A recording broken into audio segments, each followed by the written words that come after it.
Perkenalkan, nama saya Muhammad Haji Salfiansyah dari Prodi Fisioterapi, ingin menjelaskan tentang bagaimana struktur yang ada dalam sel hewan.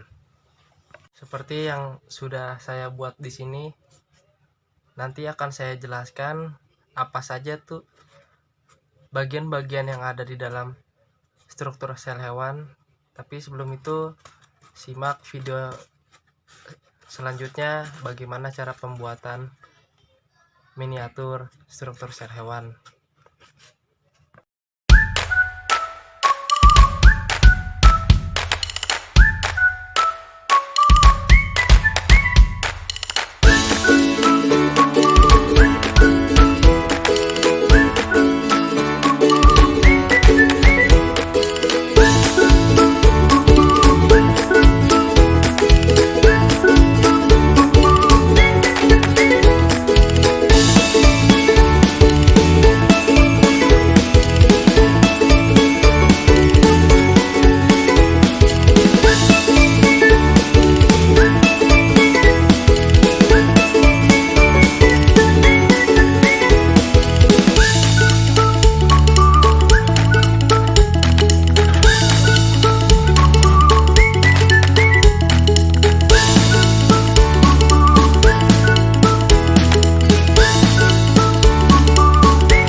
I see them blue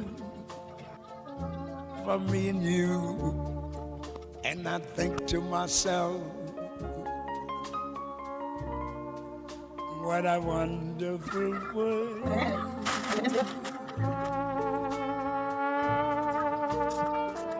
I see skies of blue, clouds of white, bright blessed days, dark sacred nights, and I think to myself, what a wonderful world.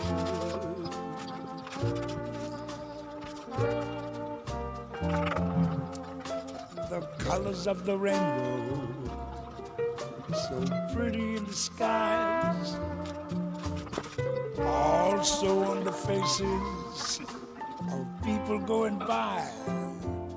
I see friends shaking hands, saying, how do you do? They're really saying, I love you. I hear. Di bagian sini ada nukleus yang berfungsi sebagai otak-otak pusat kontrol yang mengkoordinasi seluruh kegiatan metabolisme dan transportasi dari dan keluar sel. Nukleus adalah salah satu organel sel yang ada di dalam sel. Setelah itu ada membran inti yang ada di sini nih. Ya. Membran inti itu seperti membran ganda yang mampu menyelimuti seluruh inti sel. Membran ini memiliki fungsi untuk pemisah antara inti sel dan sitoplasma. Ini ada mitokondria yang di sini. Mitokondria ini berperan dalam respirasi sel sebagai penghasil energi. Jadi energi-energi yang ada pada hewan itu berasal dari mitokondria. Setelah itu ada yang namanya sentrosom.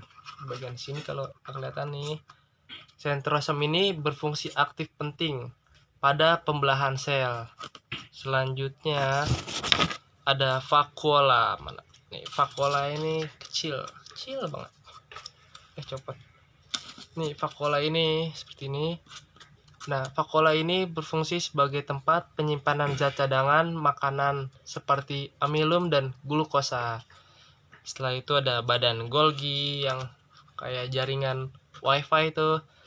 Badan Golgi ini berfungsi membentuk kantung vasikula untuk sekresi terjadi terutama pada sel-sel kelenjar kantung kecil berisi enzim-enzim serta berbagai bahan-bahan lainnya.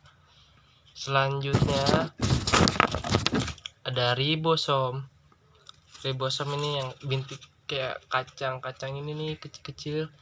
Ribosom ini berfungsi atau fungsi utamanya yaitu melakukan proses pembentukan protein, menyusun urutan asam amino menjadi peptida sesuai cetakan dan RNA messenger. Setelah itu ada lisosom. Lisosom mana ini kecil ya? Lisosom seperti ini. Kalau nggak kelihatan nih, tuh lisosom. Coba. Lisosom ini yaitu organel yang berisi enzim hidrotik yang berfungsi untuk memecah protein-protein dan memiliki peran penting pada pencernaan hewan. Lanjut ya. Sitoplasma nih. Sitoplasma ini berfungsi sebagai tempat penyimpanan bahan-bahan kimia yang penting bagi metabolisme sel seperti enzim-enzim, ion-ion, gula, lemak, dan protein. Dan yang terakhir ada membran sel. Membran sel yaitu suatu membran yang memisahkan sel dengan lingkungan luar, berfungsi untuk melindungi inti sel. Jadi membran sel itu yang melindungi antara inti sel dan bagian luar. Dan yang terakhir ada retikulum endoplasma. Mana dia nih? Ini nggak kelihatan, bentuknya sama kayak badan Golgi juga. Nah, retikulum endoplasma ini menghasilkan protein yang dibutuhkan sel dan menyalurkan bahan genetik antara inti sel dan sitoplasma. Sekian aja dari penjelasan saya kali ini. Kurang lebihnya mohon dimaafkan. Terima kasih.